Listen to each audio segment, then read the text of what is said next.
प्रभु यीशु मसीह हम सबके साथ बना रहे। मैं एक एक टॉपिक के ऊपर बात कर रही हूँ। ओके, एक्चुअली ये हम लोग जिस चैनल पर चल रहे हैं, इस चैनल का मेन मकसद क्या है आपको आप अगर पुराने वक्त से मेरा चैनल को आप देखेंगे तो वहाँ पे मैंने ओपनली डिक्लेयर किया है। ओके, एक अच्छा एथलीट बनाना जो दौड़ को सही ढंग से और उसकी लिमिटेशंस को समझते हुए वो अपनी दौड़ को पूरा करेगा तो प्रतिफल पाएगा।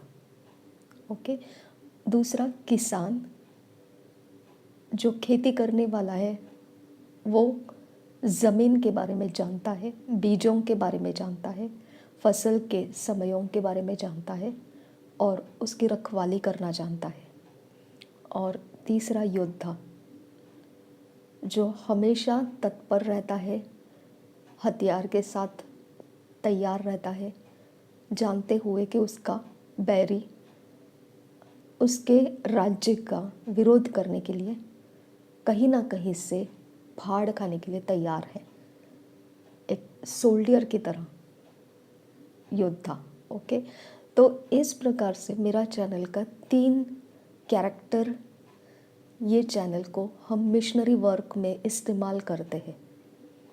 ओके, ये 3 कैरेक्टर हम मिशनरी वर्क में इस्तेमाल करते हैं। एक इंसान को हम गुड एथलीट बनाते हैं, गुड फार्मर बनाते हैं और गुड सोल्डियर बनाते हैं। ओके, आप मेरे लाइफ को अगर देखेंगे, मैंने ये तीनों एरिया ऑफ लाइफ में अपने कैरेक्टर को एस्टैब्लिश किया है। ओके, एथलीट की तरह अब मैं 2001 से लेकर 2024 तक, आज के समय तक आपको मैं आप देख रहे हैं कि किस प्रकार से मैंने अपने गवाहियों में सब वर्णन किया है, कैसे कैसे मैं विश्वास का रास्ता दौड़ते हुए आई हूँ। ओके, दूसरा, एक अच्छे किसान की तरह मैं जानती हूँ कौन से बीज कब बोना है और किस फसल की आशा रखनी है और ज़मीन कौन सी अच्छी है। ओके, मैं केयर करती हूँ जो फसल और खेती करने का जो समय रहता है, मैं उसमें तत्पर रहती हूँ, आलसी नहीं बनती हूँ और मेरे फसल का मुझे लाभ भी मिलता है, परमेश्वर की ओर से मुझे फेवर मिलता है। ओके, और मेरे अच्छे दौड़ की वजह से परमेश्वर मुझ पर भरोसा कर पाता है। ठीक है, योद्धा के समय में मैं समझ जाती हूँ शत्रु का इरादा क्या है, कौन सी दिशाओं से वो क्या कारण से उठा है और उसके साथ कैसे निपटना है, और मैं इसमें बेफिक्र नहीं रहती हूँ। मैं जानती हूँ मैं क्या कर रही हूँ। ओके, सडन अटैक से मुझे डर नहीं लगता है और ना ही मैं किसी खतरों के सामने लड़खड़ाती हूँ, क्योंकि मुझे पता है सोल्डियर जानते हुए हथियार के साथ है कि उसका बैरी है। ओके, वो नींद में नहीं रहता है। ओके, वो इग्नोर करने वाला इंसान बिल्कुल भी नहीं रहता है। जैसे कहा जाता है, छाछ पीने वाला अगर एक आध दिन चाय के कारण उसका गर्म चाय के कारण उसका ज़ुबान जल जाता है, तो छाछ पीने वाला, आदत से छाछ पीने वाला इंसान भी वो छाछ को फूंक फूंक कर पीने लगता है। ओके, क्योंकि उसका अनुभव, जहाँ पर उसने गर्म चाय से चटका, उसको ज़ुबान पर चटका लग गया था, उसके कारण उसको पता है। ओके, कि मैं जो पी रहा हूँ ये मेरे ज़ुबान तक पहुँचने वाला है, तो वो उस ज़ख़म को याद करके वो बराबर से अपने आप को सेफ करता है। ठीक है। योद्धा वैसे ही रहता है, वो शत्रु की हर छोटी छोटी बातों के बारे में बहुत गहराई में जाकर उसका मकसद को ढूंढ निकालता है और वहीं पर उसको ख़त्म कर देता है, क्योंकि वो छोटा है तभी ख़त्म करना है। जब उसको बढ़ते रहने देंगे तो एक बड़े अजगर के समान हो जाता है वो। ओके। तो इस तरह से मिशनरी वर्क का हमारा कैरेक्टर बनाने का काम हम खुद भी बने हैं और हम बनाते भी हैं। ठीक है। यहाँ पे आप जब प्रेयर रिक्वेस्ट देते हैं हर एक अलग अलग चैनल्स के अंदर, उसके बारे में हम काम करते हैं। आपके यहाँ रिजल्ट्स आते भी होंगे। हमने कभी आपको पूछा नहीं है कि आपकी गवाहियाँ हमारे चैनल पर शेयर करो। हमने कभी डिमांड नहीं किया है कि हमने आपके लिए कुछ किया है तो हमारे चैनल को सब्सक्राइब करो या हमारे लाइक्स को बढ़ाओ। हमने कभी ये कुछ भी नहीं किया है। ये तो हो गया यूट्यूब चैनल के ऊपर। लेकिन फिज़िकली भी जब हम सेवा करते हैं, हम कभी डिमांड नहीं करते हैं कि हम सेवा कर रहे हैं तो हमारे खातिर हमारे लिए कुछ करो। ये हम डिमांड नहीं करते हैं। मैंने सिर्फ 2 इंसानों को डिमांड किया था और वो 2 इंसान मेरे आत्मिक बेटियां हैं, जिनके साथ मैंने पर्सनली उनको 2010 से लेकर 2022 तक मैंने पर्सनली उनको इस कैरेक्टर में, मिशनरी कैरेक्टर में बढ़ाया और उनके सामने मैंने अपनी डिमांड रखी कि अब मम्मी नहीं है तो आप मुझे फाइनेंशियली सपोर्ट करो। ओके, आप मेरी फाइनेंशियल ज़रूरतों को पूरा करो। ठीक है। यस, मैंने वहाँ पर डिमांड किया था उनको, लेकिन उन्होंने दोनों ने नहीं पूरा किया। दोनों के अलग अलग एक्सक्यूज़ेस थे। मैंने उनके हाथ छोड़ दिए कि आप फाइनेंशियली मुझे कुछ मत हेल्प करो, लेकिन प्रभु में मेरे साथ बढ़ते रहो। ओके।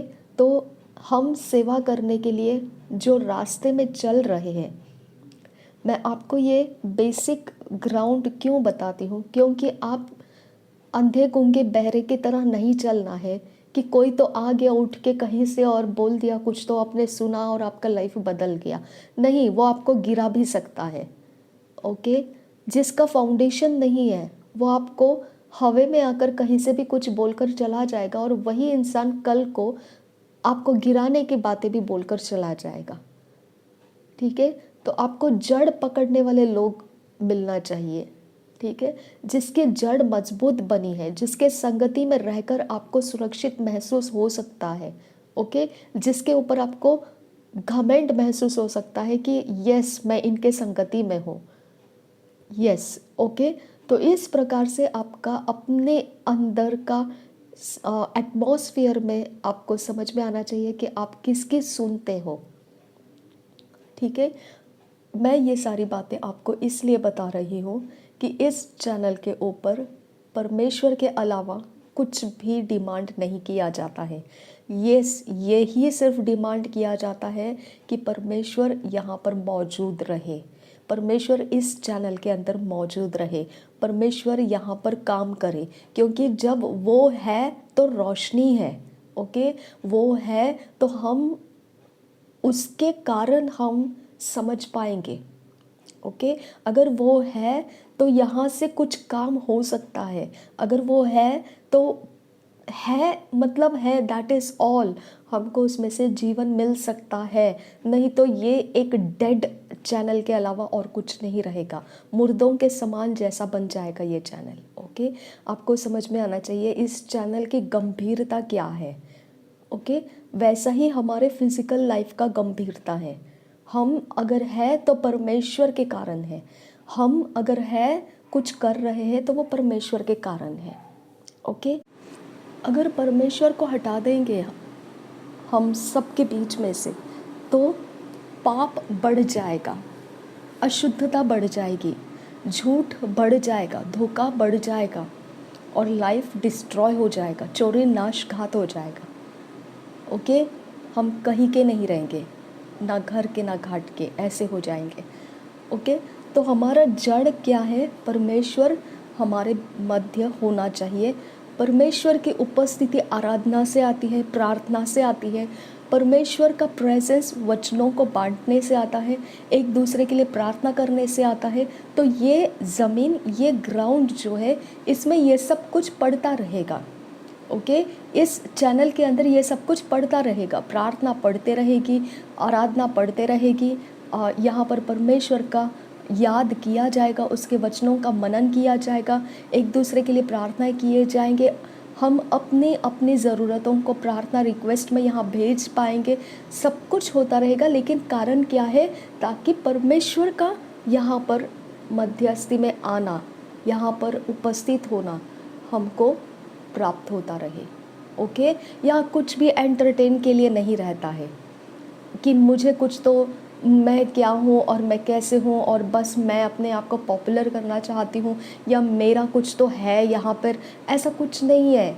ओके, मेरे पास कुछ भी नहीं है। आप और मैं, हम में कुछ भी डिफरेंस नहीं है।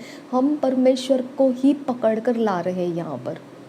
ओके, परमेश्वर के स्वर्ग की सेना होती है। अगर परमेश्वर को हम चाहते हैं कि हम हमारे प्रार्थना के रिक्वेस्ट पूरे करने हैं, हम अगर चाहते हैं कि हमको जॉब मिलना है, अगर हम चाहते हैं कि हमारे घर बार की परेशानियां मिटनी है, अगर हम चाहते हैं कि शत्रु के हाथों से हम छूट जाना है, अगर ये सारी चीज़ें हम चाहते हैं, तो सबसे पहले वो ग्राउंड परमेश्वर का होना चाहिए। ओके, तो ये यूट्यूब चैनल आपका वो ग्राउंड है। यहाँ पे ये सारी चीज़ें जब पढ़ती है, आराधना पढ़ता है यहाँ पर, प्रार्थना पढ़ता है यहाँ पर, वचन को बांटा जाता है, डायरेक्शंस दिए जाते हैं, काउंसलिंग्स किए जाते हैं। ओके, ये सारी चीज़ें यहाँ पर होती है। कारण क्या है? ये आत्मा का बहाव है, परमेश्वर के आत्मा का बहाव है। इसके अंदर वो मंडराता रहना है, उसकी रोशनी तब जाके लोगों के जीवन को छुएगी। ओके, आपको लगता होगा कि आपने प्रेयर रिक्वेस्ट दिया और कोई किसी को जवाब नहीं दे रहा है, बस पढ़ा रहा है आपका प्रेयर रिक्वेस्ट। बिल्कुल नहीं है, क्योंकि ये चैनल परमेश्वर के कारण चल रहा है। ओके, और जब आपके प्रेयर रिक्वेस्ट पढ़ते हैं यहाँ पे, जब मैं आराधना अपलोड करती हूँ, प्रार्थनाएं अपलोड करती हूँ, वचन को बांटती हूँ, काउंसलिंग करती हूँ, तो मिनिस्ट्रिंग स्पिरिट्स यहाँ पे रिलीज हो जाते हैं। वही मिनिस्ट्रिंग स्पिरिट्स इस चैनल का लुक एंड कॉर्नर चेक करते हैं। ओके, वो मिनिस्ट्रिंग स्पिरिट्स आप तक पहुंचते हैं, वो मिनिस्ट्रिंग स्पिरिट्स आपकी सहायता करते हैं। इसका मतलब ऐसा नहीं है कि आपने कुछ कमेंट डाल दिया और मैंने उसको रिप्लाई नहीं दिया, ओके, तो वो नज़रअंदाज हो गया, ऐसा नहीं है। यहाँ परमेश्वर इम्पॉर्टेंट है, और परमेश्वर अपने सेनाओं को भेजकर इस चैनल के अंदर का हर एक चीज़ का वो हर लुक एंड कॉर्नर को चेक करता है। ओके, तो इसके लिए आपको बेफिक्र रहना है इस बारे में कि आपने क्या प्रेयर रिक्वेस्ट डाला है, ठीक है।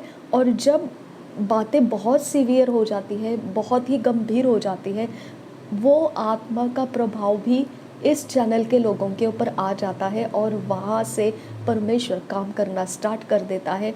हमारे रास्ते सरल सीधाई में, खराई में आ जाते हैं, ठीक है। मैं आपको आज ये सारी बातें इसीलिए बता रही हूँ क्योंकि मैं एक जो बात है जिसके बारे में मैंने मुंह से कभी वर्णन नहीं किया है, ओके, मैं उसका कारण भी बताती हूँ। मैंने वर्णन क्यों नहीं किया उसका? मैंने वर्णन इसीलिए नहीं किया क्योंकि इस बारे में बात करने का मुझ पर हो सकता है ईवल पावर्स के किंगडम में से दबाव डाला होगा कि मैं इन बातों को बोलूँ ना, हो सकता है, ओके, कि मेरे मुंह पे चुप्पी लगे रहे, ठीक है।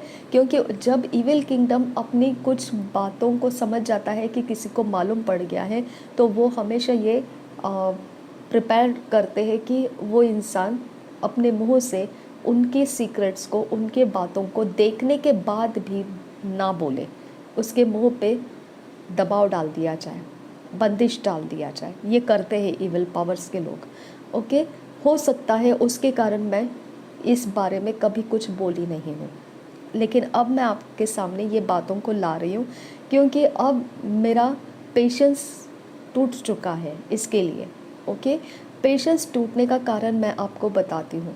जब हम परमेश्वर को ये बातें नहीं बताते हैं तब हमारा पेशेंस टूटता है, ठीक है। और इज़राइलियों का भी पेशेंस जब टूटा तभी उन्होंने दुहाई देना शुरू किया, और तब जाकर परमेश्वर ने बोला, अरे इनका तो समय ख़त्म हो चुका है, ये तो बराबर है कि इनकी दुहाई मेरे पास आ गई, अभी तो इनको मिस्र में से छुड़ाने का समय आ चुका है, लेकिन अब दुहाई के कारण मुझे पता चला, नहीं तो ये वहीं पे पड़े रहे होते। ओके, तो हमारी दुहाई कब निकलती है, तब जाके हम समझ जाना है कि ये समय है हमारे छुटकारे का। ओके, उस मिस्र में से बाहर निकलने के लिए अब हमारा समय आ चुका है। तब हम अपनी दुहाई को लगाने लगते हैं और हमारी सुनी जाती है और हमारा छुटकारा हो जाता है, ठीक है। तो ये समय वैसा ही है। अब मैं इस बारे में, मेरा पेशेंस टूटने का ये रिज़ल्ट आपको रोशनी में वचन के हिसाब से दिखना चाहिए।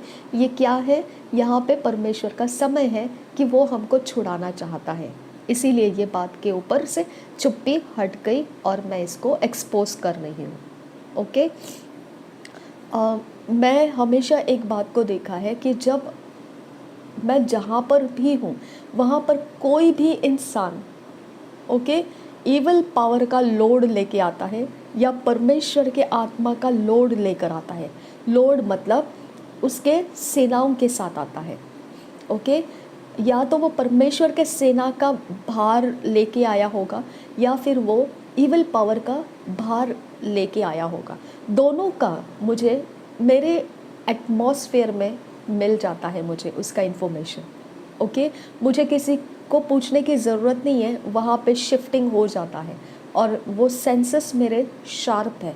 इसकी वजह से मैं तुरंत समझ जाती हूँ, कितने भी किलोमीटर्स दूर रहने दो, इवन हम जिस शहर में रहते हैं, ओके, वहाँ से जितना दूर हो सके उतना दूर हमारे शहर के कितनी भी दूरी के ऊपर, ओके, कोई परमेश्वर के दास आने वाले हैं, 15-20 दिन पहले से ही मेरे अंदर वो एटमॉस्फेयर शिफ्ट होने लगता है और मैं समझ जाती हूँ। अगर कोई आराधक आने वाला है, कोई गीत गाने वाला आने वाला है, मेरे अंदर से वो अभिषेक रिलीज़ होने लगता है। मैं गीतों का भरपूर आनंद उठाती हूँ और मैं समझ जाती हूँ कि ये भारी भरकर आ रहा है, जो अभिषेक जो है वो गीतों का अभिषेक वाला इंसान कोई आ रहा है, कोई प्रॉफिट का है।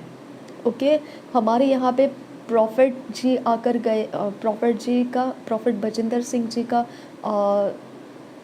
ये ब्रांच खुल गया, प्रॉफिट यूबर्ट एंजल जी का ब्रांच खुल गया, कंचन मित्तल जी पास्टर यहाँ पर आकर गए।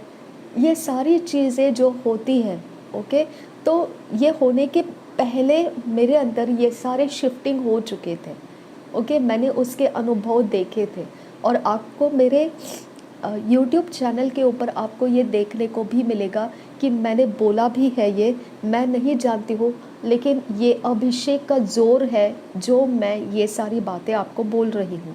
ये मेरा गिफ्ट नहीं है, लेकिन ये ज़ोर है अभिषेक का जो मुझ पर उतर आया है, ओके। इसको इन्फ्लुएंस कहते हैं, ओके। आप जितना स्पिरिचुअली आप अपने आप को एक्सपोज रखोगे, खोल के रखोगे, जैसा अब्राहम धूप के समय में अपने गेट के ऊपर बैठा हुआ था, यानी कि वो एक्सपोज था, ओके, आने जाने वाले के साथ वो इंटरेक्शन कर सकता था, वैसा स्पिरिट में मैं एक्सपोज रखा है। तो डेफिनेटली अगर वो इविल किंगडम से भी आता है तो मुझे समझ में आता है, क्योंकि मैं गेट में ही खड़ी हूँ, ओके। और अगर वो प्रभु के किंगडम में से भी आता है तो भी मुझे पता चल जाएगा कि मैं किसको एंटरटेन कर रही हूँ, मुझे इसको एंटरटेन करना है कि नहीं करना है, मुझे इसको साथ देना है या नहीं देना है, ओके। तो वो टाइमिंग में अब्राहम ने क्या किया, वो लोगों को जो स्वर्गदूत मनुष्य के रूप में से जा रहे थे वहाँ पे, अब्राहम ने उनको बुला लिया, एक अच्छा पला हुआ पशु को काटा, उसको अच्छे से पकाया, सारा को बोला उसके लिए खाना तैयार करे और यहाँ पर उनको सर्व किया। उसके बाद उसको इसहाक का ब्लेसिंग्स का वर्ड्स मिला उसको, ओके। आपको समझ में आया इन्फ्लुएंस कैसे काम करता है? जब आप गेट में बैठे हुए हैं, ओके, वो अपने गेट में बैठा हुआ था, धूप का समय था। धूप का समय का मतलब क्या होता है? जो आपका एक्सपेक्टेशन नहीं है कि आप किसी को एंटरटेन करोगे, लेकिन आपको परमेश्वर ने एटमॉस्फेयर दिया कि आपको वहाँ पे रुकना है, ओके, क्योंकि उसका अरेंजमेंट है, उसका डिवाइन स्ट्रैटेजी है ये धूप का समय उसका डिवाइन स्ट्रैटेजी था, ओके, उसकी ईश्वरीय रचना थी। आदम को नहीं पता था हवा को लाने वाले हैं, ओके, लेकिन उसको डिवाइन स्ट्रैटेजी में डाला। उसके पहले ही हवा को तैयार करके रखा था और फिर हवा को उसके सामने लाया गया। आदम को नहीं पता था परमेश्वर ने पशु प्राणियों को बनाया है, उसके सामने लाकर रखने का डिवाइन स्ट्रैटेजी परमेश्वर ने किया, ओके। हम जब देखते हैं अब्राहम धूप के समय में, कोई धूप के समय में ऐसे जाके नहीं बैठता है कहीं पर भी, वो छाँव को ढूंढता है, ओके। जब आप कुछ तो एबनॉर्मल देखते हैं अपने आप को, ये डिवाइन स्ट्रैटेजी है। शबियांतु खासिहा लरबाहा खासा, ओके, ये डिवाइन स्ट्रैटेजी। मैंने बोला ना, परमेश्वर के जैसा डिवाइन स्ट्रैटेजी मेकर कोई नहीं होगा, ओके। ऐसा महा स्ट्रैटेजी मेकर है वो। चाहे शत्रु के विरोध कर स्ट्रैटेजी बनाना है या फिर उसको अपने स्वर्ग के राज्य के लिए कोई स्ट्रैटेजी बनाना हो, वो बहुत महा स्ट्रैटेजी मेकर है वो, ओके, बहुत खतरनाक स्ट्रैटेजी मेकर है वो। कोई धूप में नहीं बैठता है। उसने कैसे किया? धूप के सीज़न में, धूप के समय में इस इंसान को उसके गेट में जाके बिठाया और वहाँ से ये लोग थके हारे जा रहे, ऐसा उसको फील हुआ और उसने उनको एंटरटेन किया, ओके। यहाँ पे मैं आपको बताना चाहती हूँ, हम एक्सपोज्ड हैं स्पिरिट में, तो हम गेट में बैठे हुए हैं, ओके। अब गेट में बैठे हुए हैं तो वो एटमॉस्फेयर आपको कैसा लग रहा है? शाम के समय परमेश्वर मिलने के लिए आता था आदम को, और आदम ने परमेश्वर के चलने की आवाज़ सुनी, लेकिन वचन क्या बोलता है कि आदम ने बोला, मैंने सुना कि तू मुझे पुकार रहा है, यानी उसने परमेश्वर के बोलने की आवाज़ भी सुनी, ओके, चलने की आवाज़ भी सुनी और बोलने की आवाज़ भी सुनी। यानी उसने परमेश्वर को नहीं देखा, लेकिन वो कहता है कि मैंने सुना और मैंने तेरे चलने की आवाज़ भी सुनी, ओके। आप समझिए, ये सारी चीज़ें परमेश्वर का आपको एटमॉस्फेयर बताता है कि आपके सेंसेस के अंदर, स्पिरिचुअल रियाम के अंदर परमेश्वर कैसे कांटेक्ट में आता है आपके, ओके। आपको ये बातें तब पता चलती है कि ये परमेश्वर की ओर से है या शैतान की ओर से है, ओके। हवा के पास सर्प बात करने के लिए आया, लेकिन फिजिकली वो धूर्त सबल सर्पेंट को इस्तेमाल किया शैतान ने, ओके। धूर्त था, परमेश्वर ने बनाया हुआ बनेले पशुओं के बीच में से वो धूर्त था। Got it? आपको समझना है, अगर बनेले पशु बनाया है परमेश्वर ने, तो डेफिनेटली बनेले कैरेक्टर के लोग भी दुनिया के अंदर मौजूद है। और शैतान बनेले ओके, जो धूर्त लोग कैरेक्टर में है, उसी को शैतान इस्तेमाल करता है। लेकिन यीशु मसीह ने ये भी बोला, सर्प के समान धूर्त बनो और कबूतर के समान निष्कलंक और निरुपद्रवी रहो, ओके। यानी कि सर्प के समान धूर्त बनो। सर्प यानी वो बनेला पशु के बारे में बता रहा है, शैतान के बारे में नहीं बता रहा है, ओके। सर्प धूर्त है, ये धूर्त है कभी प्रूव हो गया जब हम उत्पत्ति के 3 अध्याय में देखते हैं कि सर्प धूर्त था और इसके लिए शैतान ने उसका इस्तेमाल किया, ओके। तो शैतान किसका इस्तेमाल करने के लिए कैरेक्टर ढूंढता है? वो धूर्त इंसान का कैरेक्टर ढूंढता है। तब हमको समझ में आता है धूर्त लोगों से बच के रहना है, ओके, क्योंकि धूर्त लोगों के back of the mind Satan काम करता है। हालेलुया। शबियान दुखा सिहिल रबाह खसियान दुरा उदान में खसे कब्बर हाल रबाह खसा। दाऊद को जब शाऊल की सारी टीम ढूंढ रही थी उसको मार डालने के लिए, तो वो भागता भागता भागता भागता एक जगह पर पहुंचा, और वहां पहुंचने के बाद उसको पता चला कि यहाँ पर शाऊल की टीम पहुंच गई है। अब उसकी हालत ऐसी थी कि वो कैसे अपने आप को डिफेंड करे। उसने क्या किया, धूर्त बना वो, और उसने पागलों के जैसे उसने अपनी नकल बना दी, और उसने क्या बताया कि मैं मतलब वो पागलों की तरह है और वो नहीं जानता है वो क्या लोग उसको पूछ रहे हैं, और वहाँ से वो बच निकला। हालेलुया।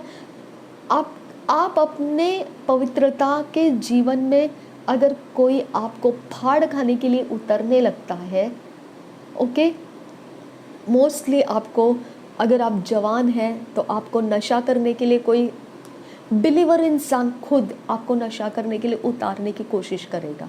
ओके, कोई बिलीवर भाई, बिलीवर बहन कुछ गलत काम करने के लिए एक दूसरे को अट्रैक्ट करने की कोशिश करेगा। धूर्त बनिए वहाँ पर। ओके, धूर्त बनिए। वचन क्या बताता है कि पाप के लिए तुम नादान रहो और पवित्रता के लिए तुम पैशनेट रहो। ओके, पाप के लिए तुम इग्नोरेंट हो जाओ। ओके, अगर तुमको पता है ये पाप है तो तुम उसके बारे में, उसकी जानकारी को अपने अंदर से प्रकट मत करो। ओके, अगर सामने वाला सिर के ऊपर ऐसे बालों के ऊपर हाथ फेर रहा है तो आप यहाँ कमर मत हिलाओ। हालेलुया। अगर सामने वाला आंखें मिचका रहा है, यहाँ पर आप उसको हाथ से उसको इशारे मत करो। हालेलुया। तो आप उसके संगति में, आपके पास भी पाप की जानकारी है, उसके पास भी आपको कम्युनिकेट करने की जानकारी है। हालेलुया। आपका कम्युनिकेशन वहाँ पे डिस्ट्रैक्ट हो जाना चाहिए। ओके, आप उसको, आपको पता है उसको कैसे पाप का रिस्पॉन्स देना है, आप रिस्पॉन्स मत दीजिए उसको। आपको मालूम है वो क्या कर रहा है, लेकिन आपका रिस्पॉन्स उसको नहीं देना है। आप उसके बारे में इग्नोरेंट हो जाओ।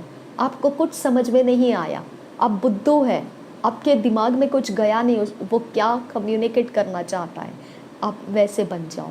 हालेलुया। कहीं पर आपको किसी प्रकार के लड़ाई झगड़े रगड़े होते हैं तो आपको सामने रख के बोला जाएगा कि हाँ देखो इसने ऐसा किया था ना, हाँ उसने ऐसा किया था ना। इग्नोरेंट बन जाओ। ओके, क्योंकि आप अगर उसमें हाँ में हाँ मिलाओगे तो उसकी ताकत बढ़ जाएगी। इग्नोरेंट बन जाओ, ऐसे हो जाओ, मतिमंद इंसान जैसे रहता है, पता नहीं क्या है। ओके, पता नहीं। ओके, उसके आगे मेरे पास कोई जवाब नहीं है। हालेलुया। इग्नोरेंट बन जाओ तो आपकी धूर्तता है ये। ओके, यहाँ पे आप एक बात को ध्यान रखते हैं, इंसानियत को बरकरार रखते हैं, और जो बुराइयां हैं, करप्शंस है, वो सारी चीज़ों से आप घट जाते हो, उनको आप अपने अंदर काम करने की जगह नहीं देते हैं। ओके, आपको समझ में आया ये स्पिरिचुअल रियाम कैसे रहता है। यहाँ से अब आपका अंदाज़ लगाना आ जाएगा कि अब मैं जो आपको शेयर कर रही हूँ, आप भरोसा कर सकते हैं कि यस ऐसा है, और इसके पीछे कारण है कि मैं ये क्यों शेयर कर रही हूँ, क्योंकि दुहाई देने का टाइम आ चुका है, क्योंकि मेरा पेशेंस टूट गया और मेरा दुहाई देने का समय आ चुका है। तो अब आपको ये समझ में आना चाहिए, मेरी प्रार्थनाएं जब इन बातों के ऊपर से निकलेगी, हो सकता है आप लोगों के लाइफ में भी इसके बारे में सेम कंडीशंस होगी, सेम सिचुएशंस हो सकती है, क्योंकि शैतान मूर्ख भी है और वो वही चीज़ें रिपीट करता है जो सब जगह पे उसकी एक ही दवाई चलती है। ओके, कहीं पर भी जाओ आपको वही मेडिसिन मिलेगा। ओके, तो इस प्रकार से उसका साइड इफ़ेक्ट्स भी पता है, उसका मेडिसिन भी पता है, तो एक ही प्रार्थना बहुत लोगों को फ़ायदेमंद हो जाती है। इसके लिए मैं आपको बता रही हूँ कि मैं ये प्रार्थना क्यों रिलीज़ कर रही हूँ, क्यों मेरा पेशेंस टूट रहा है, क्योंकि समय आ चुका है दुहाई देने का, और शत्रु का जो बंधन था मेरे मुंह के ऊपर कि मैंने इन बातों को एक्सपोज नहीं करना है, अब मैं वो बंधन से टूट चुकी हूँ, मैं आगे बढ़ रही हूँ, और वो मेरा जो प्रार्थना का विषय है वो मैं आपके सामने एक्सपोज कर रही हूँ। ओके, जैसे मैंने आपको बोला कि अब्राहम के बारे में, गेट में वो बैठा था और उसको आते जाते लोगों के बारे में उसका सेंसस में वो महसूस कर सकता था कि उसके अंदर का रिस्पॉन्स क्या होना चाहिए। ओके, वैसा ही जब यहाँ पर मैं जहाँ पर रहती हूँ वहाँ पर ईविल पावर का लोडेड कोई इंसान आएगा, जो ईविल सेना का जानकारी रखने वाला, उसको हैंडल करने वाला और उसमें तरबेज माहिर ऐसा कोई रहता है, तो मैं समझ जाती हूँ कि ये मतलब मैं नहीं समझना है, मुझे कुछ नहीं करना है उसको, लेकिन मुझे इतना मालूम पड़ जाता है कि मुझे प्रेयर करने की ज़रूरत है। ओके, मैंने आराम से नहीं रहना है। अगर परमेश्वर का भक्त कोई आता है तो मैं समझ जाती हूँ कि मेरा अभिषेक बढ़ गया है, मेरे लिए अच्छी बात है। यहाँ एक एटमॉस्फेयर मैं बताती हूँ। ओके, सबको लगता है ऐसा कि जो कोई आता है, ओके, देखो अगर कोई प्रार्थना करने वाला इंसान भी आता है तो वो कहाँ जा रहा है पहले उसका वो अंदाज़ लेता है। ओके, पहले वहाँ की वो सारी चीज़ों के ऊपर कंट्रोल लेता है। ओके, और बाद में वो वहाँ पर जाता है। वैसा ही अंधकार के जगत में से भी कोई आता है तो वो भी ये ध्यान रखता है कि वो कहाँ जा रहा है, वहाँ का वो एटमॉस्फेयर का अंदाज़ लेता है और उसके ऊपर वो कंट्रोल लेता है। ओके, ऐसा ही हमेशा ही मैं जहाँ भी रहती हूँ वहाँ पे ये डिफरेंसेस मुझे मालूम पड़ जाता है। तो ऐसा ही अंधकार के जगत में से एक आया इंसान और मैं समझ गई वो हमेशा ही चेंज होते रहते हैं वो इंसान। ओके, अलग अलग आते रहते हैं, कुछ समय तक ये लोग रहते हैं, कुछ समय के बाद दूसरे लोग आते हैं उसके बाद, तो हर समय मुझे उनका आने का और चेंज होने का एटमॉस्फेयर मालूम पड़ जाता है। जो पहले था वो निकल गया मालूम पड़ जाता है, जो नया आ गया वो मुझे मालूम पड़ जाता है कि ये नया इंसान आ गया है। ओके, तो मुझे उसको देखने की ज़रूरत नहीं है। हो सकता है कभी महीनों के बाद मैं उसको देखती हूँ, लेकिन मुझे पता चल जाता है कि ये नया इंसान कोई आया है। फिज़िकली मैंने उसको नहीं देखा है, लेकिन एटमॉस्फेयर के अंदर से मैंने उसका शिफ्ट आते ही पहचान लिया, या आने वाला है उसके पहले ही मैंने उसको देख लिया है। ओके, तो जब ये एक जन शिफ्ट होके आ रहा था तो उसका एक हिसाब था ऐसा कि जितना भी वो जिस जगह में आ रहा है, जितना भी लोग वहाँ है, सबको उसने एक जैसे मुर्दों को वाइट कपड़े के अंदर लपेटते हैं, उसने एक एक करके सबको वाइट कपड़े में लपेट कर सुला दिया। ओके, सबको, लेकिन वो मुझे नहीं सुला पाया। शाबियान तो खासी हालर बहा खासा। और जब वो सुलाता हुआ आ रहा था एक एक को, वो हल्की धीमी सी जो रोशनी होती है, धीमी, ज़्यादा नहीं, ओके, लेकिन आप लड़खड़ाएंगे नहीं, आप चल पाएंगे। ओके, एकदम हल्का सा, थोड़ा सा धुआंधार ऐसा एटमॉस्फेयर जिसमें आपको चलने के तो रास्ते दिख पाएंगे, लेकिन आप पूरी तरह से आप सामानों को, चीज़ों को देख नहीं पाएंगे। ओके, ऐसा तो वैसा एटमॉस्फेयर में से वो एक एक को सुलाता हुआ आ रहा था। वो कुछ नहीं कर रहा था, लेकिन वो एक एक के पास जा रहा था और एक एक जन जैसे मुर्दों को कपड़ों में लपेट देते हैं, वैसे वो एक एक इंसान लपेटा जा रहा था और वो गिरा दिया जाता था जैसे सो रहा है, मरा हुआ इंसान जैसे मुर्दा सुलाया जाता है, वैसा एक एक इंसान वैसा सोता जा रहा था। शबियान तो रखा सा वो मेरे तक आ गया, मेरे तक आया तब मैं और मेरी मम्मी थी। ओके, और मेरे घर के ऊपर उजियाला था। मैं जिस जगह में खड़ी थी मैंने उसको बहुत दूर से ही देखा, ये क्या करता हुआ आ रहा है, और मैं वहाँ से ही सोच रही थी ये क्यों सुला रहा है सबको। यानी कि उस समय मैं उसको देख रही थी जब वो काम शुरू किया था, रिबान तक खासा, और उसने मुझे मेरे तक आने के बाद उसने देखा कि ये सो नहीं रही है, लेकिन ये देख रही है मैं क्या काम कर रहा हूँ। ओके, मेरे सामने, मेरे घर के अंदर मेरे मम्मी को उसने सुला दिया, लेकिन मुझे नहीं सुला पाया वो। ओके, मेरे घर के आगे निकल गया, दूसरों को सुला दिया, लेकिन मेरे घर के अंदर मुझे नहीं सुला पाया वो। ओके, वहाँ तक का जब मुझे समझ में आ गया कि ये मेरे घर के अंदर कुछ कर नहीं पा रहा है, मैंने मेरे मम्मी को उठाया, जगाया, उसको फ्रेश किया और मेरा लाइफ उस उजियाले के दायरे के अंदर, रोशनी के दायरे के अंदर ही रहा और मेरे लेफ़्ट में और मेरे राइट में कम्प्लीटली वैसा ही था जो अंधेरा मैंने आपको बताया। ओके, और लोग मरे हुए मुर्दों के कपड़ों में जैसे बांध कर डाले जाते हैं वैसे वो गिरे हुए थे। ओके, लेकिन मेरे घर के ऊपर उजियाला था और मैं उजियाले में ही रह रही थी और मेरे घर के अंदर भी सब कुछ उजियाले में था। लेकिन ये इंसान उस उजियाले में एक्सपोज हो रहा था, वो मुझे देख पा रहा था और वो समझ पा रहा था कि ये सोएगी नहीं, इसको मैं सुला नहीं सकता हूँ, ये मेरे बस की बात नहीं है। वहाँ से उसने मेरे मुंह के ऊपर चुप्पी डाल दी कि मैं उसके कर्मों को देख लूँगी, लेकिन मैं कभी उसके बारे में चर्चा नहीं करूँगी। ओके, एक समय, लंबा समय गया, मैंने देखा ये क्या काम कर रहा है, मैंने समझा ये कैसे स्पिरिट्स को चला रहा है, वो भी देख रहा है कि इसको समझ में आता है मैं क्या कर रहा हूँ, लेकिन हम दोनों के बीच में कोई कम्युनिकेशन नहीं रहा। मैंने एक हथियार उठाया, मैंने बोला परमेश्वर भलाई करने से मेरे लिए तो रिवर्ट बैक भलाई को लाएगा। मैंने इस एटीट्यूड को उठाया और मैंने उसके ऊपर भलाई करना स्टार्ट किया।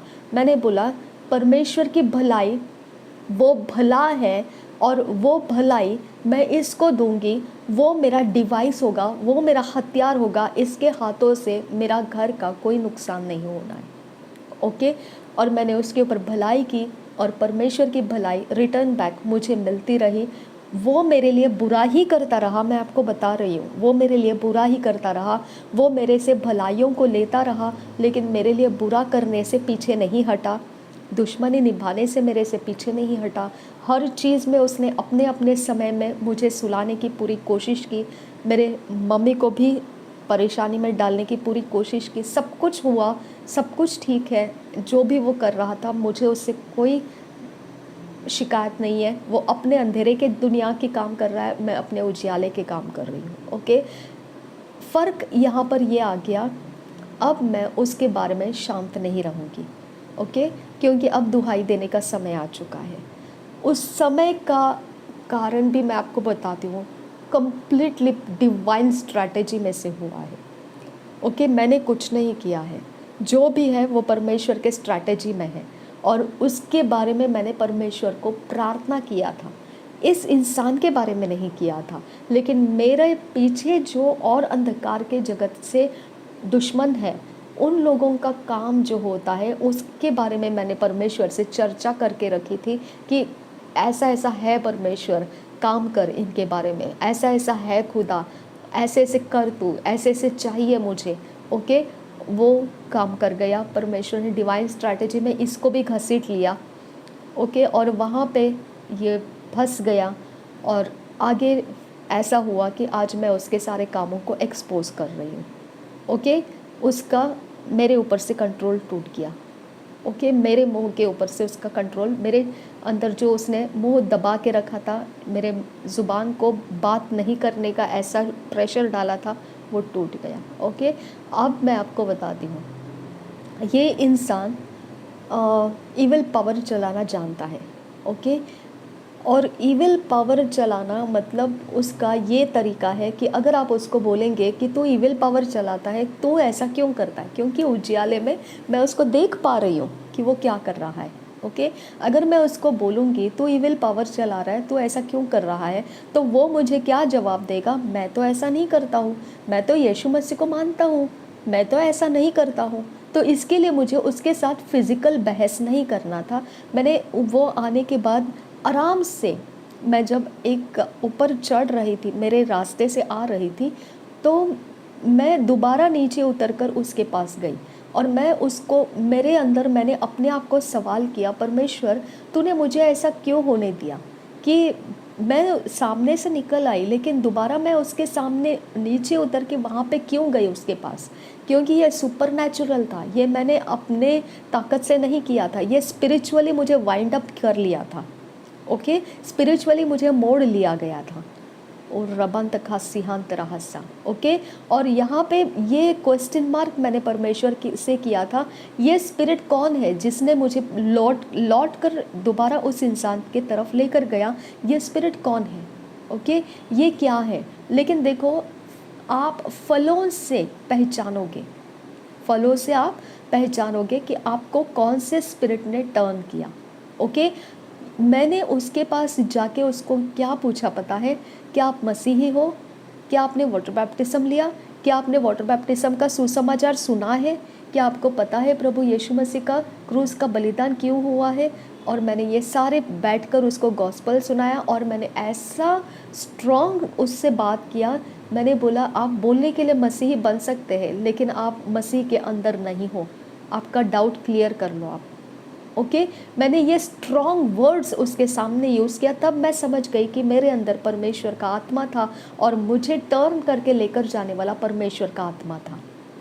ओके, अब आपको ये सुपर नेचुरल स्ट्रेंथ समझ में आना चाहिए कि जो दुष्ट आत्मा ग्रस्त था, एक इंसान जो गूंगा और बहरा था, ओके, लड़का, उसको दुष्ट आत्मा उठाती थी और पटक देती थी, आग में फेंक देती थी, पानी में फेंक देती थी। आप समझो, दुष्ट आत्मा इंसान को कठपुतली के समान चला सकता है। शबियांतुरा खासा, परमेश्वर का आत्मा भी चला सकता है। हालेलुया, परमेश्वर का आत्मा भी आपको चला सकता है। रिजल्ट डिफरेंट है। जो अंधा और गूंगा था, उसको, जो बहरा और गूंगा था, उसको क्या कर रहा था दुष्ट आत्मा? चोरी नाश घात कर रहा था। लेकिन परमेश्वर का आत्मा मुझ में से क्या काम किया? उसको धमकी दिया कि तो जो अपने आप को सफ़ेद पुतला दिखा रहा है, ओके, सफ़ेद चूने से पोता गया दिखा रहा है, लेकिन अंदर से तो कड़वा जहर है। ओके, ये बात पवित्र आत्मा उसको बोलने के लिए मुझे पलटा के मेरे अंदर से उसने उसके साथ सामना किया। ओके, जो सफ़ेदी से पुता गया पुतला, लेकिन अंदर से बिना धोया हुआ बर्तन है वो। ओके, और वो अपने आप को वो पोता हुआ पुतला बना के लोगों के सामने दिखाता है कि मैं शरीफ इंसान हूँ, लेकिन अंदर से वो भारी जहरीला इंसान है। Got it? तो ये तरह से मुझे परमेश्वर ने उसका सामना कराया। उसके बाद मैंने देखा कि उसके साथ एक इविल एंजल रहता है, वो बहुत अलग अलग प्रकार के स्पिरिट्स के साथ वो बर्ताव करता है। उसका टाइमिंग्स देखा मैंने, लेकिन मैं आपको बताती हूँ, मैंने कभी भी उसके साथ बैर भावना नहीं रखा। मैंने उसको हमेशा भलाई किया। ये कारण क्या है, मैं आपको उसका कारण भी बताती हूँ, क्योंकि उसने मुझे उजियाले में देखा और मैंने भी उसको उजियाले में देखा है। यानी मैंने मेरी रोशनी में उसके करतूतों को देखा है और उसने मुझे परमेश्वर के रोशनी में खड़ा देखा है। ओरिजिनली मैं परमेश्वर के रोशनी में हूँ। ओके, वैसे मैं आपको बताती हूँ, जब मेरे मम्मी प्रभु में चली गई, तो जो पैसे मांगने वाले लोग थे, हमेशा याद रखो कि वो लोग जादू टोना करने वाले लोग रहते हैं, और वो अगर हमसे पैसे नहीं आए तो वो मरे हुए इंसानों को सताते हैं। ओके, उन लोगों ने मेरे मम्मी का पीछा किया, लेकिन उनके हाथ नहीं लगा, और वो मेरा आदर करना शुरू किए, क्योंकि उनको कॉन्फिडेंस हो गया, आत्मविश्वास हो गया कि ये फैमिली जो है, इसके अंदर जो डेथ हुई है, वो मरी हुई इंसान, मरे हुए मुर्दों में नहीं है, वो रोशनी में चली गई है, वो परमेश्वर के संगति में चली गई है, जिसका एडवोकेट प्रभु यीशु मसीह उसका संगति में खड़ा है। और स्वर्गदूतों ने उसको आके बताया, उन लोगों को आके बताया कि तुम लोग इसका पीछा नहीं कर सकते हैं, और तुम्हारे जो भी है वो उस लड़की से परमेश्वर जब देगा तब तुमको रिटर्न बैक आएगा। और वो लोगों ने मेरा रिस्पेक्ट करना स्टार्ट किया।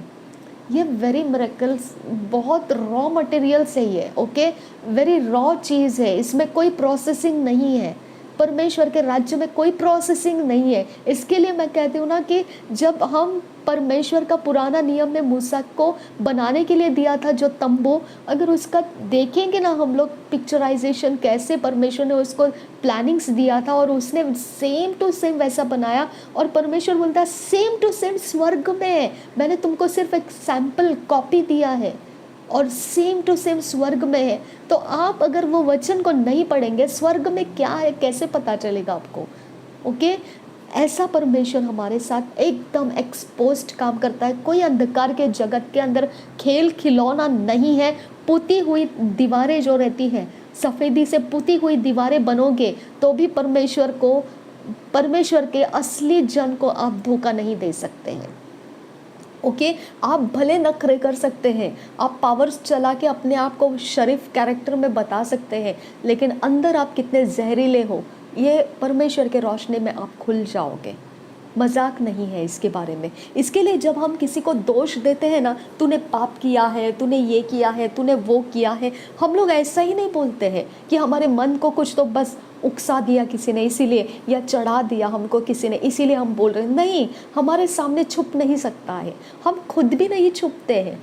ओके, हम खुद भी नहीं छुपते हैं, हमारा भी हर चीज़ परमेश्वर रोशनी में दिखा देता है, लेकिन वो सौम्यता से हमको दिखा देता है। लेकिन जब सामने वाले को दिखाना है वो भारी कड़क रीति से दिखा देता है। ओके, जैसे मैंने उस इंसान को बहुत कड़क रीति से बोल दिया था कि तू जो समझता है अपने आप को, ओके, सफ़ेदी से पुता हुआ पुतला है तू, तेरे अंदर जो है वो भारी कड़वाहट है। ओके, तो मैं बोल रही हूँ आपको, जो असली मसीह है वो आप मैनिपुलेट नहीं कर सकते हैं उसको। ओके, उसको कॉम्प्रोमाइज़ में नहीं डाल सकते। अगर आपने उसको कॉम्प्रोमाइज़ में डाला भी तो फटके खाओगे। क्यों पता है?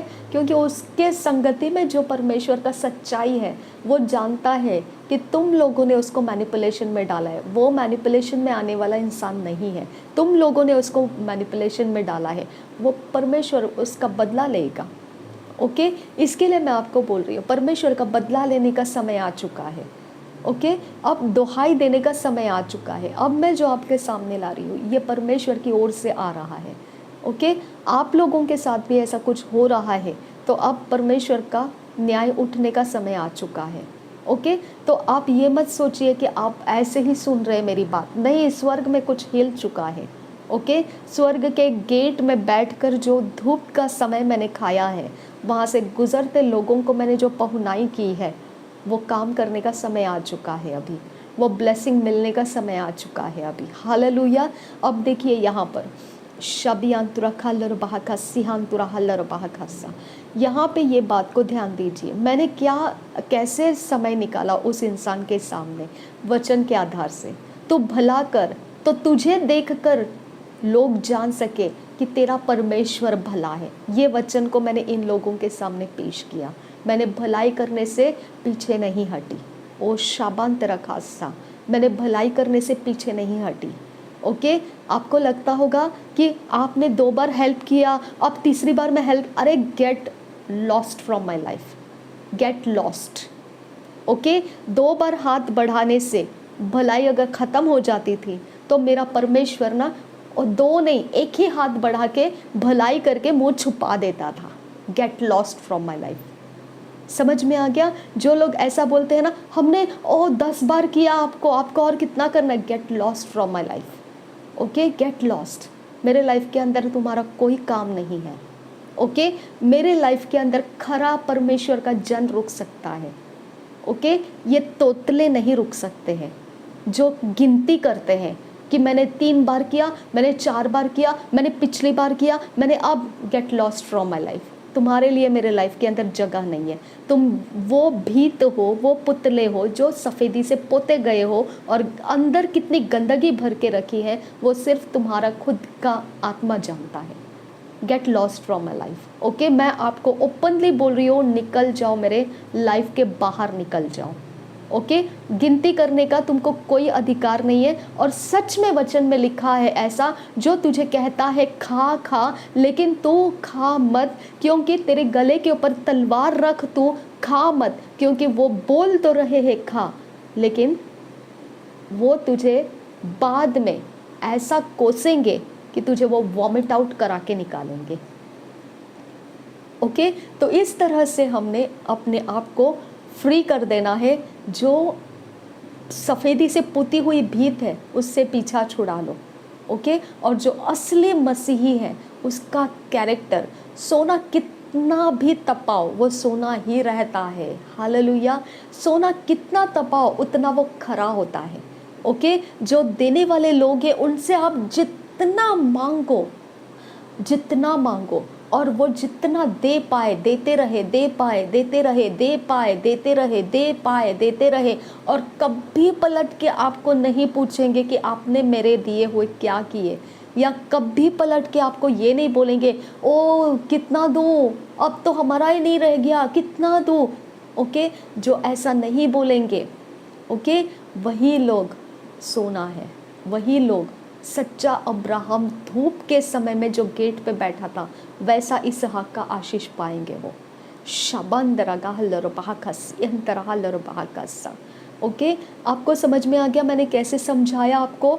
सच्चाई के लोग पीतल नहीं बन सकते हैं। सच्चा हीरा कांच में परिवर्तित नहीं हो सकता है। आप उसको चाहे जितना तोड़ो मरोड़ो, कुचल दो, जलाओ, फेंक दो, कुछ लोग जो करना है करो, वो अपनी औकात में ही रहेगा। वो हीरा है, हीरा ही रहेगा। वो सोना है, सोना ही रहेगा। मुझे बहुत निंदा कर दिया गया, ओके, मुझे बहुत दुख दिया गया जब मैं भलाइयों में पीछे नहीं हटी। ओके, मुझे बहुत लताड़ा गया और इतना बोला गया कि आपको ना लोग बेकार समझ रहे, आपको वैल्यू नहीं दे रहे, आपको समझ में नहीं आ रहा है आप क्या कर रहे। मैंने बोला मुझे उनको समझाने की ज़रूरत नहीं है। मेरा वचन मेरा रोशनी है और रबान तक सियान दुरासा, मेरा वचन मेरा मार्गदर्शक है। ओके, और वो मुझे कहाँ लेकर जा रहा है, मैं जो कर रही हूँ उसके कारण, तो मैं जानती हूँ कि मैं कहाँ पहुँचने वाली हूँ। हालेलुया। इसके लिए मैंने उनका कभी नहीं सुना, उनके बदनामी से मैं कभी नहीं डरी। ओके, मैं कभी आंसू बहाने से नहीं डरी, मैं कभी परमेश्वर के सामने गिड़गिड़ाने से नहीं डरी, मैंने कभी अपने दुखड़े परमेश्वर के सामने शेयर करने से नहीं डरी, क्योंकि मुझे पता है मैं क्या कर रही हूँ। हालेलुया। मुझे पता है मैं कहाँ हूँ। ओके, और मैं अकेले नहीं हूँ वहाँ, मैं आप सबको साथ में लेके वहाँ खड़ी हूँ जहाँ पे मैं देख रही हूँ, मैं जहाँ हूँ। हालेलुया। आपको समझ में आना चाहिए कि आप आसान रास्ते के ऊपर नहीं हैं, ऐरे गहरे रास्ते के ऊपर नहीं है। आप वहाँ है जहाँ अब्राहम बैठा हुआ था और वो धूप का समय में बैठा हुआ था। ओ मेरे पिता, हालेलुया। वो धूप का समय आनंद का समय नहीं रहता है। ओके, वो धूप काटने वाली धूप रहती है, जलाने वाली धूप रहती है, झुलसाने वाली धूप रहती है, बदनाम करने वाली धूप रहती है, निंदा करने वाली धूप रहती है, वो गरीबी में ढकेलने वाली धूप रहती है। आपको वहाँ सुख चैन नहीं मिलेगा, लेकिन वहाँ क्यों बैठा था? भलाई करने के लिए बैठा था। हालेलुया। क्यों बैठा था? भलाई करने के लिए। क्यों बैठा था वहाँ पर? भलाई करने के लिए। हालेलुया। उसको पता है उसको मिलेगा क्या वो धूप में से? कुछ नहीं, उसका तो खोएगा, उसका कलर खराब हो जाएगा, उसका रूप रंग खराब हो जाएगा, उसका हेल्थ बिगड़ जाएगा, उसको लेने के देने हो जाएंगे, उसके बॉडी का हालत हो जाएगा। ओके, लेकिन वहाँ पर वो क्या कर रहा था? भलाई करने के इंतज़ार में बैठा था। हालेलुया। ये डिवाइन स्ट्रैटेजी है हम मसीहों के लिए, ये डिवाइन स्ट्रैटेजी है परमेश्वर की। धूप के सीजन में हम क्यों बैठते हैं? भलाई करने के लिए तैयारी है हमारी। ओके, मैंने एक इंसान का मैं आज तक याद करती हूँ, आज का डेट नहीं, मैं मरते दम तक याद रखूँगी उसको। मैं अचानक से एक दिन मैं ट्यूशन्स लेती थी, कोचिंग क्लासेस लेती थी मैं अचानक से ऐसे ही मैंने बोला कि मैं क्यों इतनी दूर घर में जाऊं, जस्ट थोड़ा सा गैप मिलता है मुझे, मैं यहाँ पर ही साइड थोड़ा सा बाजू में ही रास्ते पर एक जगह में एक फैमिली रहती है बिलीवर्स की, वहीं पे मैं जाके थोड़ा समय बिताऊंगी। उनके घर में सब जॉब पे जाते हैं, उनकी बेटी अकेली रहती है। तो मुझे बोला गया था आप कभी है घर में फ्री टाइम है तो आप वहाँ पे जाया करो, मेरी बेटी अकेले ही रहती है। तो वहाँ पे मैं गई थी। उसने रोटी निकाली, खाने का समय था, दोपहर का समय था, धूप का समय था, हालेलुया। और रोटी निकाली प्लेट के अंदर, ओ माय गॉड, मैं आंसू निकल आते हैं जब मैं उसकी बात को याद करती हूँ। लेकिन मैं इसके बाद बताऊँ कि मैं उसके आगे क्या बताना है, ओके। उसने रोटी निकाला, रोटी निकालने के बाद एक रोटी निकाला उसने, उसके 4 टुकड़े किए, 3 को उसने बाजू में रख दिया, एक को उसने निकाला, उसको 2 भाग किए, एक भाग मुझे दिया और एक भाग उसने खाया। आप सोच सकते हैं एक रोटी का 4 टुकड़ा मतलब कितना होता है, कितना साइज़ रहता है, आप समझ सकते हैं। एक साधारण मीडियम साइज़ की रोटी, मीडियम से भी कम साइज़ की रोटी, उसके 4 टुकड़े किए उस बच्ची ने। लेकिन प्लेट लिया ना, स्टील की प्लेट ली अच्छी वाली, उसके अंदर उसने वो टुकड़े किए, वो 3 टुकड़े निकाल कर उसने बंद करके रखे। और मैं सोच रही थी कि शायद से ना उसको भूख कम होगी, इसकी वजह से उसने बाजू में रख दिए। और जब उसने उसमें से आधा निकाल के रोटी मुझे दी, तब मैंने बोला, अरे ये है ना 3 टुकड़े, ओके, और तो इतना ही क्यों खा रही है। तो उसने मुझे कुछ बोला नहीं, मैंने उसने उसके इसमें से आधा निकाल के दिया, तो मैंने भी ऐसे बातें करते करते खा लिया उसका टुकड़ा। मेरा खुदा बहुत महान है, बहुत महान है वो बहुत महान है, बहुत महान है वो। उसने वो आधा टुकड़ा निकाल के मुझे दिया, मैंने खाया उसको। और मेरे को क्या लगा, मुझे क्या लगा ऐसा कि शायद से वो ना वो दूसरा टुकड़ा भी उसने जो रखा है निकालेगी, और नहीं निकाल रही है, वो बातें किए जा रही है, मेरे साथ बातें किए जा रही है, ओके। फिर मैंने उसको बोला कि ये क्या है, ऐसा क्यों, तुझे भूख नहीं लगी है, अभी तो स्कूल से आई है। तो उसने बोला, नहीं मुझे भूख नहीं, मुझे इतना ही खाना है, और ये जो 3 है। मैंने बोला, क्या करेगी इसका रख के, वो ख़राब हो जाएंगे, ऐसे रखेंगे तो कड़क हो जाएंगे, फेंकना पड़ेगा, खा ले उससे अच्छा। उसने बोला, नहीं ये एक मेरा छोटे भाई का है, उसमें से दूसरा मेरे बड़े भाई का है, और तीसरा मेरा मम्मी का है, ये तीनों का है। वो उसको आने तक रखना है, वो अभी आएगा ट्यूशन से तो छोटा भाई खा लेगा, कॉलेज से आएगा वो ये खा लेगा, मेरी मम्मी जॉब पे से आएगी तो ये खा लेगी। हालेलुया। धूप का समय, भलाई कर रही थी वो लड़की, ओ माय गॉड। काश ऐसे हृदय मैंने हमेशा ही अपने साथ बनाए रखे होते, काश। धूप का समय, अब्राहम की तरह बैठी थी वो, भलाई किया मेरे साथ उसने, हालेलुया। और उसके बाद मैं आपको बताती हूँ, मैं इतना टूट गई, इतना टूट गई, मैं इतना टूट गई, बिखर गई, ऐसा छटपटा गई मैं। कभी मैंने अपने हाथों को खाली नहीं रखा, जब भी मैं वहाँ सोचूं तो मैं यही सोचूं कि इनके घर में कुछ कमी ना रहे, हालेलुया, ओके। मेरे पास जो भी था, मेरे पास जहाँ से भी जो भी अरेंज हो जाता था, मैंने मेरे ग्रॉसरी का बिल ऐसा कर दिया ना, उसको चुपके से मैंने बोल दिया, मेरे मम्मी को नहीं बताना। मेरी मम्मी गवर्नमेंट टीचर थी, उसके फ्रेंड सारे वहीं पे ग्रॉसरी लेते थे, इसके लिए वो ग्रॉसरी वाले को भरोसा था, ये टीचर्स के बच्चे हैं, फैमिली है, कोई प्रॉब्लम नहीं देंगे ये। मैंने उसको बोला मेरा अलग सा बिल बनाना, लेकिन मम्मी को नहीं बताना, लेकिन जब बिल लेते हैं ना तब उसी में से निकाल लेना, हाँ ये बिल मेरे से नहीं मांगना। और मैंने उसको बताया, मैं ना ये किसी को हेल्प करने के लिए दे रही हूँ, लेकिन मेरी मम्मी मुझे हेल्प करने नहीं देगी, ओके। और मैं ना ऐसे करके लोगों को हेल्प करना स्टार्ट किया, शबियंतुरा खालरबाकस, भलाई किया मैंने, ओके। वो लड़की धूप में बैठी थी, इसहाक का ब्लेसिंग उसको मिला, हालेलुया, इसहाक का ब्लेसिंग्स उसके घराने को मिला, ओके। दूसरों से मैंने सुना, वो कभी दशमांश देने में पीछे नहीं हटते थे, कभी नहीं।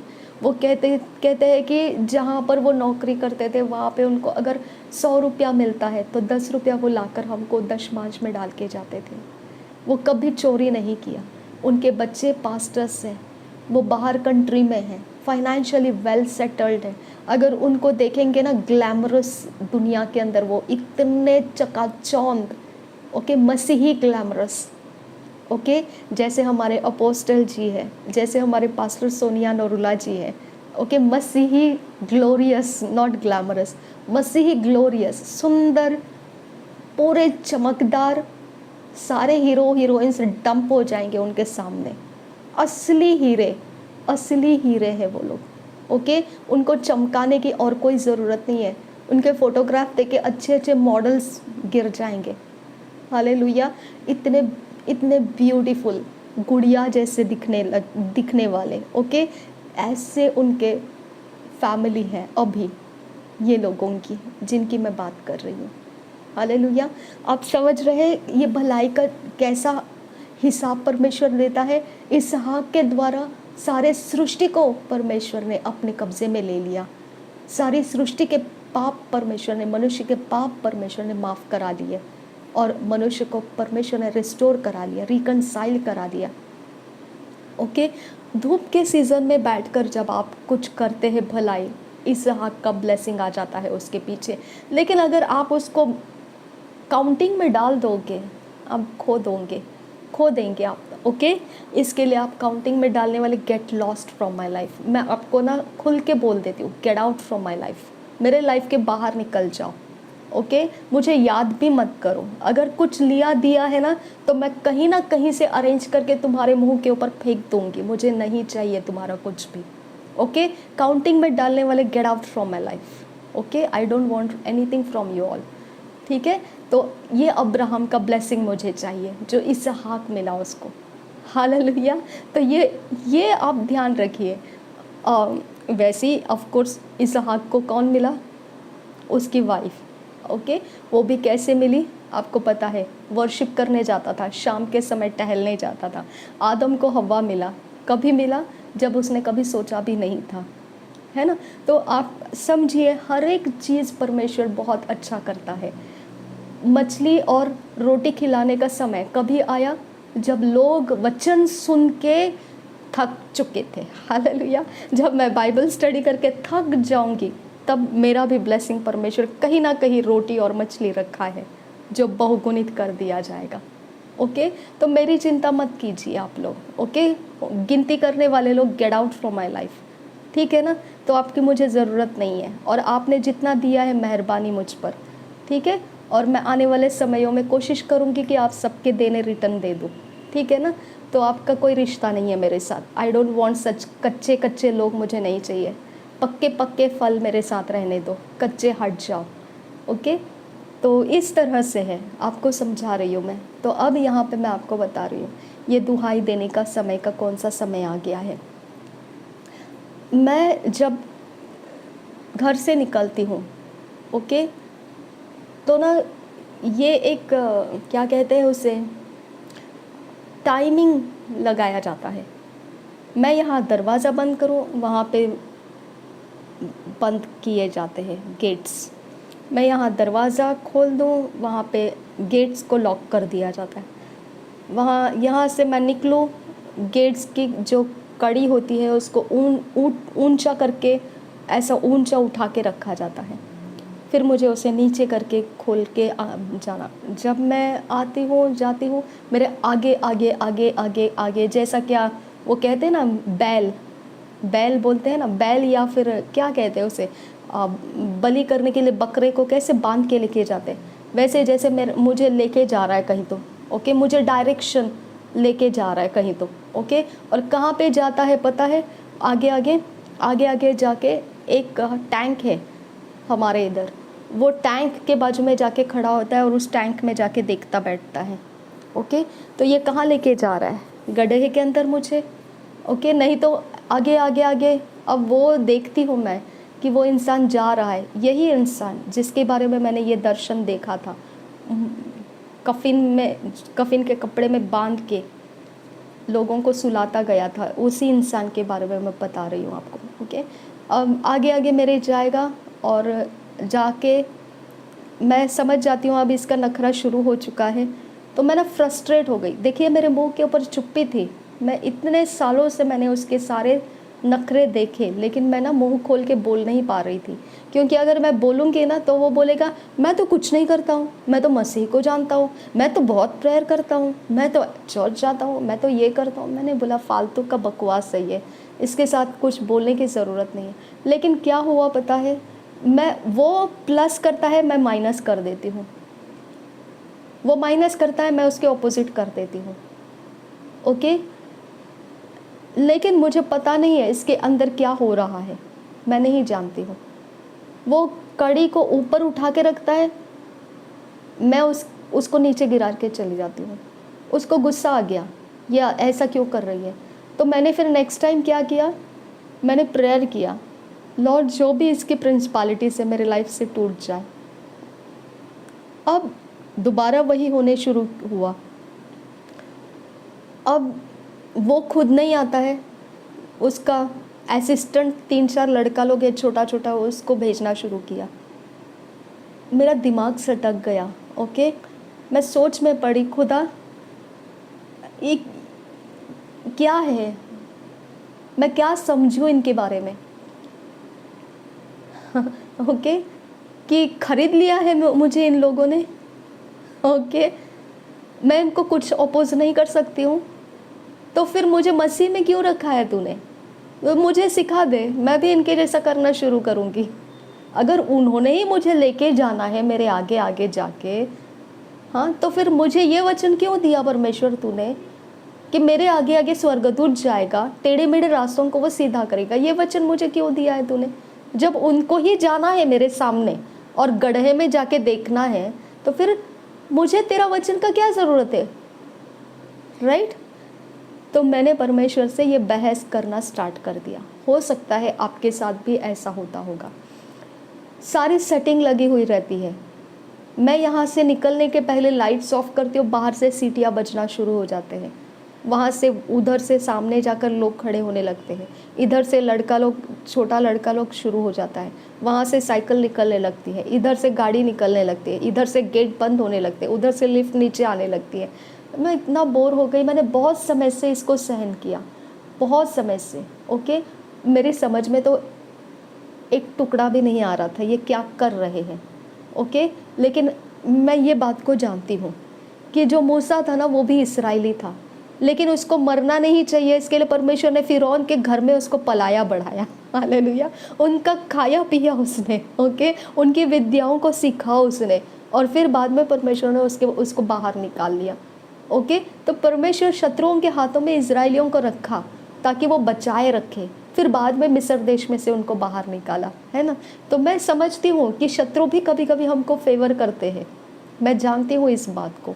फिर पौलुस का भी मुझे मालूम है कि पौलुस को भी जब मार डालने की नौबत आ गई थी, तब उसी जगह के लीडर्स ने, जजेस ने, न्यायाधीशों ने क्या कर दिया, उसको छुपा के और जहाज़ में बिठा के लेकर गए, दूसरी जगह भेज दिया कि इसको मार ना डाले, कि बहाना बनाया, लेटर भेजा कि नहीं इसका न्याय तुम करो क्योंकि यहाँ के न्याय हम नहीं कर पा रहे।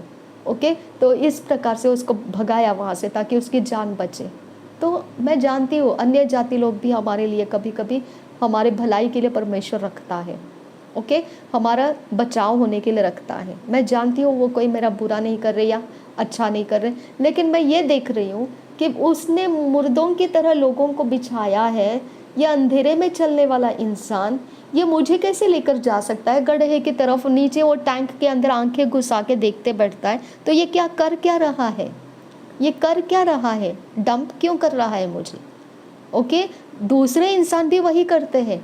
ओके, वो निकलेंगे वहाँ से और सीधा वो टैंक के वहाँ जाएंगे और टैंक में जाकर ढक्कन खोलेंगे और उसके अंदर देखते बैठेंगे, ये क्या है। ओके, अब ये मत बताइए कि उसके अंदर हम पानी देखने के लिए जाते हैं। आपको पानी देखने के लिए दूसरे समय भी है, मेरे ही निकलने का टाइमिंग नहीं है वो, है ना। तो एक बार हो सकता है, 2 बार हो सकता है, लेकिन मैंने उनका तिथियाँ देखा। ओके, मैंने उस समय का चौघड़ी देखा और मैंने नेक्स्ट टाइम देखा कि ये वही तिथि और वही चौघड़ी में ये काम करते हैं। मैंने समझ लिया कि ये टाइम टू टाइम किया जा रहा है।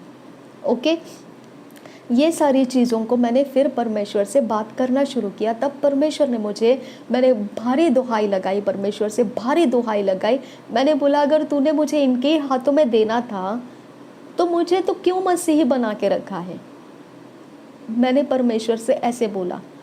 ओके, तब परमेश्वर ने मुझे बोला, बलिदान के ऊपर सब कुछ चलता है। जितने उनके बलिदान उतने वो तरंगेंगे ऊपर हवा में।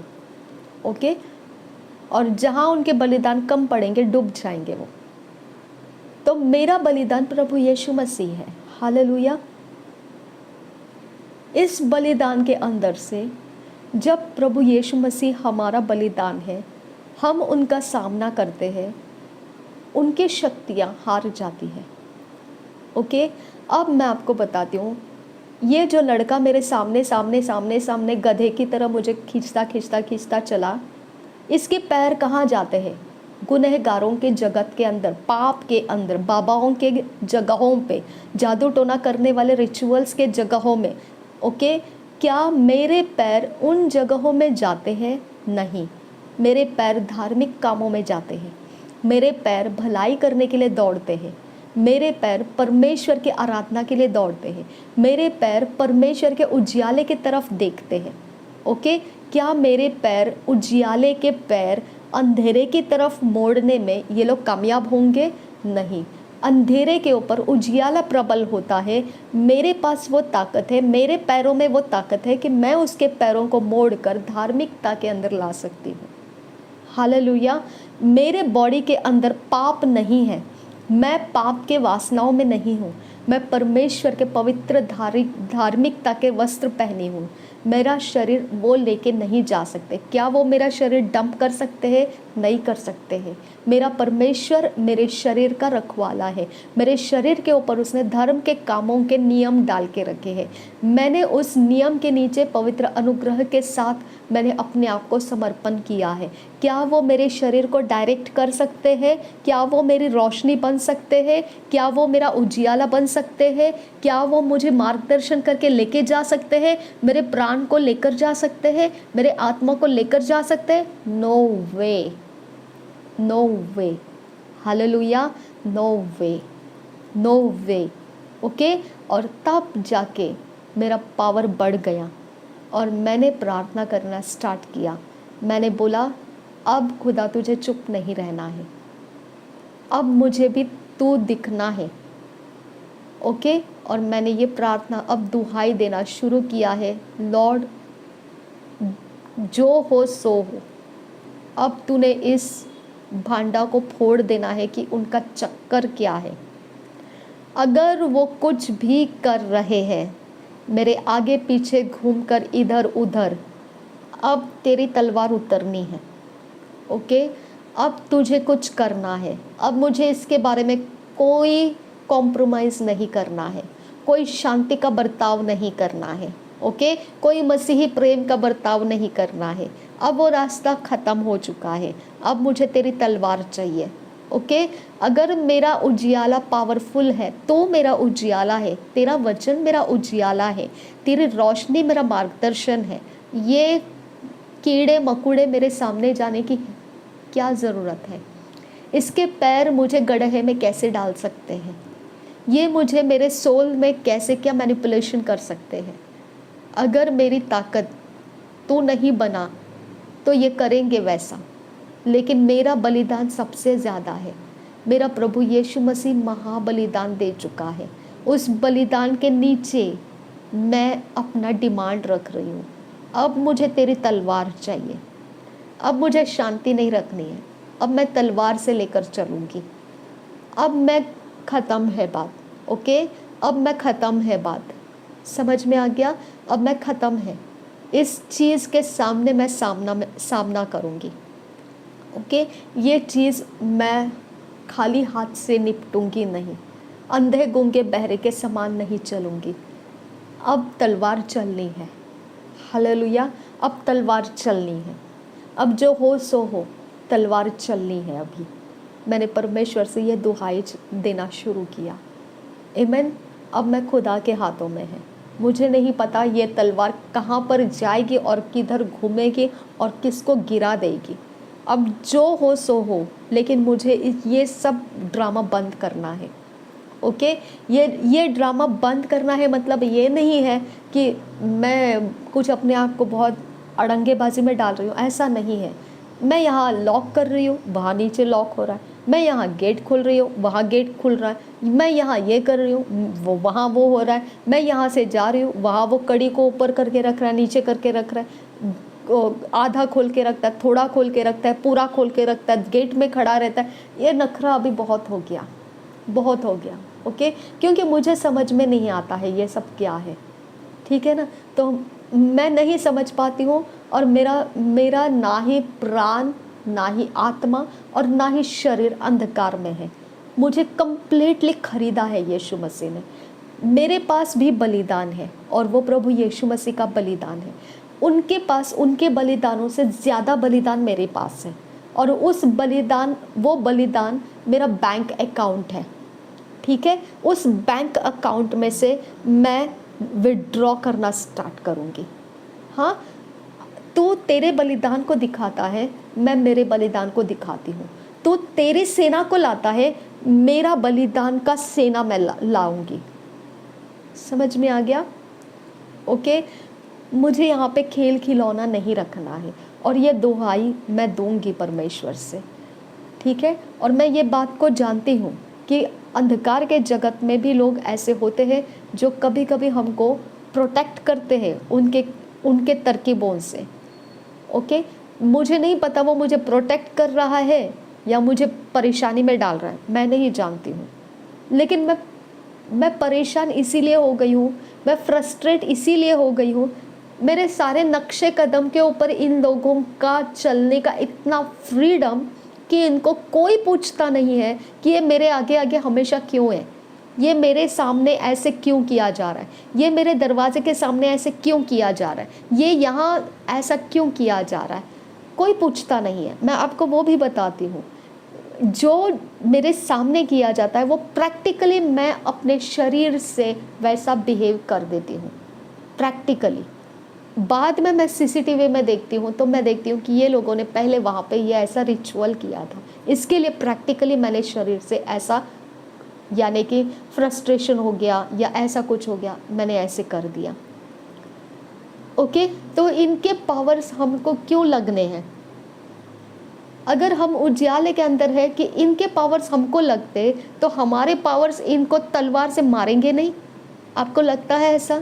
ये इसीलिए नहीं मार खाते हैं तलवार से, परमेश्वर के तलवार से इसीलिए मार नहीं खाते हैं क्योंकि हम उनको हमारे पावर की ताकत दिखाते नहीं हैं।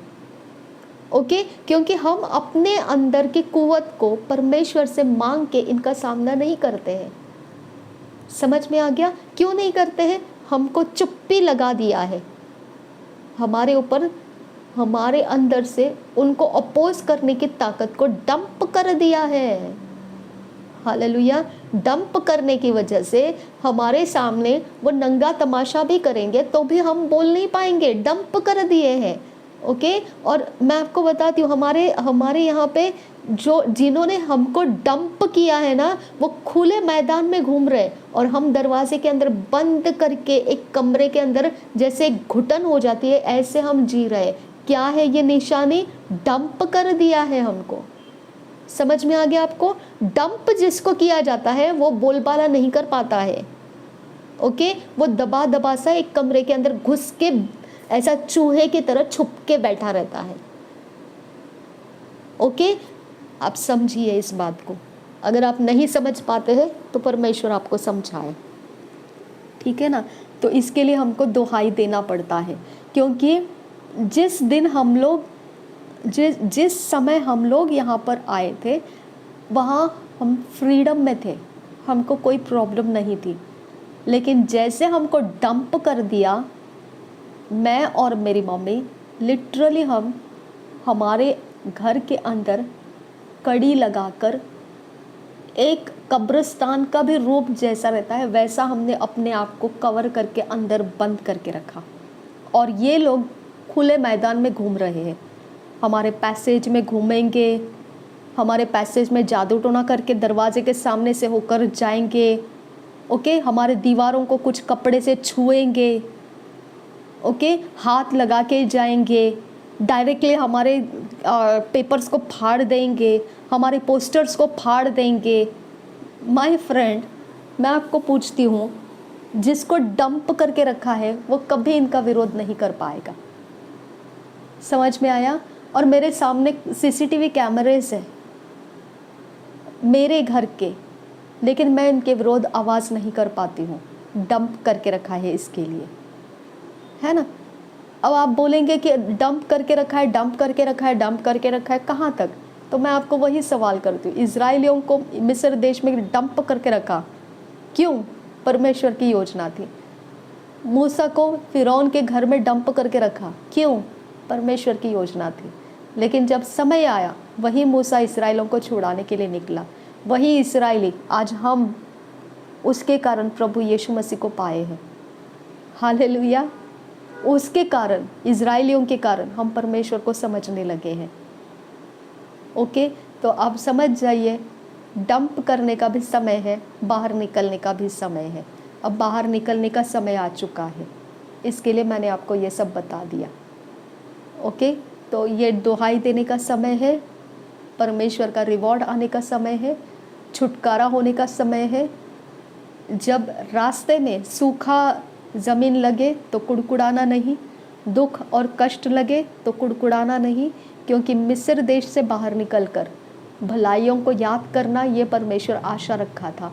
लेकिन इजराइलियों ने कुड़कुड़ाए और पलटकर मिस्र देश के बंधन में जाकर पड़े रहने का आशा रखा। वैसा आप मत कीजिए। ओके, कुड़कुड़ाइए मत। दुहाई दे रहे हैं, भलाइयों को याद करो। परमेश्वर कैसा भला है, उसने पिछले दिनों में हमारे लिए क्या भलाइयाँ की, उस रास्ते से चलिए ताकि वाचा के प्रदेश में आप पहुंच सके। आमीन। बीच रास्ते में बिना वाचा के प्रदेश में पहुंचे आपको निकालने की ज़रूरत ना पड़े। परमेश्वर का पूरा अनुभव लेने तक आप परमेश्वर की भलाइयों को याद करते रहिए और दुहाई भी देते रहेंगे और परमेश्वर के भलाइयों को याद भी करते रहेंगे, गीतों के द्वारा, प्रार्थना के द्वारा, उसकी प्रशंसा करते हुए, उसकी आराधना करते हुए, भले काम करते हुए, उसके राज्य में बोते हुए, उसके राज्य के काम करते हुए हम भलाइयों के साथ दुहाइयों को देते रहना है। ये कंप्लीट पैकेज है वाचा के प्रदेश में पहुंचने का। हालेलुया। प्रभु यीशु मसीह हम सबके साथ बना रहे। आमीन, आमीन, आमीन।